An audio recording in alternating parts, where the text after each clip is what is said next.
Hello friends, இந்த new year ஸ்பெஷலாக வீட்டில் வெறும் 3 இன்க்ரீடியன்ட்ஸ் வச்சு வீட்லேயே சாக்லேட் ஸ்டீம் கேக் பண்ணிடலாம். அதுக்காக ஒரு ஸ்டவ்வில் இட்லி பாத்திரத்தை தண்ணி ஊற்றி வச்சு முடிக்கோங்க. கேக் மோடில் கீ ஆர் ஆயில் அப்ளை பண்ணி வச்சுக்கோங்க. ஒரு மிக்சர் ஜாரில் biscuit, 2 pinches of salt and 2 spoon of sugar add பண்ணி நல்லா பவுடராக கிரைண்ட் பண்ணிக்கோங்க.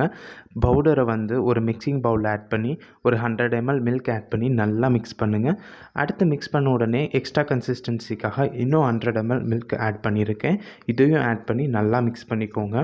இதை நல்லா மிக்ஸ் பண்ணதுக்கப்புறம் கடைசியாக ஈனோ பவுடர் ஒரு பேக்கெட் ஆட் பண்ணியிருக்கேன். அது ஒரு பேக்கெட் ஆட் பண்ணி நல்லா மிக்ஸ் பண்ணணும்.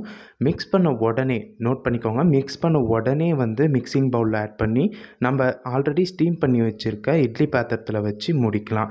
இது 25லேருந்து 30 நிமிஷம் நல்லா வேக வச்சோமா நமக்கு ரொம்ப டேஸ்டியான ஒரு சாக்லேட் ஸ்டீம் கேக் ரெடி ஆகிடும். இதை கட் பண்ணி ஃபேமிலியோடு என்ஜாய் பண்ணுங்கள். ஒன்ஸ் அகெயின் உங்கள் எல்லாத்துக்கும் ரொம்ப ஹாப்பியான அடுத்த 2026க்கான ஹாப்பி நியூ இயர். ஃபேமிலியோடு நல்லா என்ஜாய் பண்ணுங்கள். நான் போயிட்டு வரேன். டாட்டா.